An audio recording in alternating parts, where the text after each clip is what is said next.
St. Paul, Minnesota is home to the nation's largest population of Hmong, an indigenous nomadic people from Southeast Asia. Thousands of Hmong refugees ended up in the upper Midwest after the Vietnam War.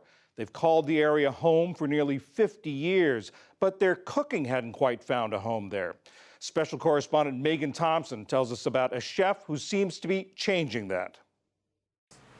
So this is the rice, and here's our big rice steamer, and whew, that is hot. To be completely honest, I never wanted to do this. I tried my hardest to get out of it. Why? In our culture, in the old school way of looking at it, is like to be a cook meant like you would just be, sloshing it in the back. You're dirty all the time. Yia Vang may have failed to avoid cooking for a living, but he's doing much more than getting dirty in the kitchen. In the Hmong way of saying it is "lo na ma, come and eat." The Minneapolis chef is at the forefront of introducing the Twin Cities and the nation to the food of the Hmong, an ethnic group from Southeast Asia. We always say Hmong food consists of 4 elements: a meat, a rice, a vegetable, and a hot sauce. Vang's Union Hmong Kitchen started in 2016 as a pop-up, then a food trailer outside a local cidery. Now it's a popular counter inside a trendy food hall. Vang also launches new menu concepts every few months at Hill Tribe, his kitchen and event space. He's been a James Beard Award finalist or semifinalist for the last 2 years. Right here we have our pork belly. We have our Hmong sausage, khao sang, which is our noodles, and then we have our purple sticky rice here. Because if everything is too flavorful, it's too big for you, the purple sticky rice helps balance everything out. I've actually never had Hmong food, and this is my first time, and it's phenomenal. In the cities with the largest Hmong population in the nation, Vang is hailed as the first to bring his native food to the masses. In April, he opened a stand at the Twins baseball stadium, and last summer, fans lined up for his booth at Minnesota's legendary State Fair, the first time Hmong food had been served at either place. Li Pao-xiang is the director of the Center for Hmong Studies at Concordia University in St. Paul. I think that what's unique about Yia is the ability to communicate and to connect to younger generations, right? I mean, they've seen the Hmong people, but they've never been invited to the kitchen. Our food has always been about people. Our cultural DNA, it's intricately woven into the foods that we eat. It tells our story. That story begins around 5,000 years ago in China, where the Hmong originated. They're thought to be among the first in the world to cultivate rice and are known for their colorful dress and embroidery. Conflict eventually pushed the Hmong south into the mountains of Burma, Thailand, Vietnam, and Laos. It was in Laos during the Vietnam War that the CIA recruited the Hmong for covert missions. Our task was to rescue American pilots who were shot down, to also engage the North Vietnamese in combat, preventing them from going down to the southern part of Laos and then going across to fight against the Americans in South Vietnam. They painted this whole mural around this area. The conflict is so central to the Hmong story that an expansive mural of Long Chang, a secret CIA air base in Laos, covers a wall of the Hmong village market in St. Paul. And actually, Long Chang is a place where my father, at a young age, him and his brothers, they joined up with the SGU, the Special Guerrilla Unit, and their missions were launched out of this area. The conflict killed an estimated 30,000 to 40,000 Hmong soldiers, about a quarter of all Hmong men and boys in Laos. Tens of thousands of civilians also died during the war and after the American forces withdrew. So after the United States pulled out in 1975, guess what? The Vietnamese came after us. So we fled to Thailand. Yia Vang's father led a group through the jungle and across the Mekong River to safety in Thailand. In 1984, Vang was born there inside a refugee camp. Many Hmong immigrated to Minnesota after the war, thanks to an active group of church-based aid organizations.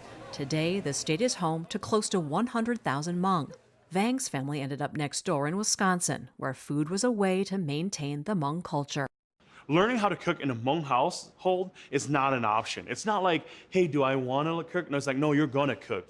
We want all our children to learn to work with us, washing dishes, prepping vegetables, chopping meat together, making food together. I taught you that when grilling, you need to season the meat very well and don't allow it to burn. But Vang says as a child, he wasn't necessarily proud of his heritage. I was always ashamed that my parents couldn't come to school for career day. Because my parents couldn't speak English, and I was a kid, I was always very embarrassed. Vang worked in restaurants to help pay the bills after college and launched his Hmong food trailer, but wasn't sure of its future. Then, in 2017, his father suffered a head injury. Like, my dad's, he's a warrior, right? He fought a war, he survived the odds, he got us to this country. If he dies on that bed, like, his whole legacy goes with him. And so it changed for me. It was not about this telling the story of our people. It was the solidification of the legacy of mom and dad. And so today, Vang uses his popular eateries to tell his parents' story. Hmong sausage is something that my dad has taught us growing up. It's very aromatic. So it's lemongrass, ginger, garlic, shallots, fish sauce, Thai chilies. We won an award with this recipe, and I told my father about it, and he was just like, oh, really? That simple thing? Like, people like that? And the hot sauce? It's his mom's famous recipe. We have Mama Vang's hot sauce. It looks like that dark crimson paste. Vang's parents even supply some of his ingredients, grown on their small farm north of St. Paul. Every time that I taste his food, it's always something different. The spicy red sauce, that thick paste, you can just dip it on anything. I could picture having it on ice cream and that being good. I'm like, America! But it's not just the food that's brought Vang success. Nice to meet you, for sure. It's also his sense of humor and big personality.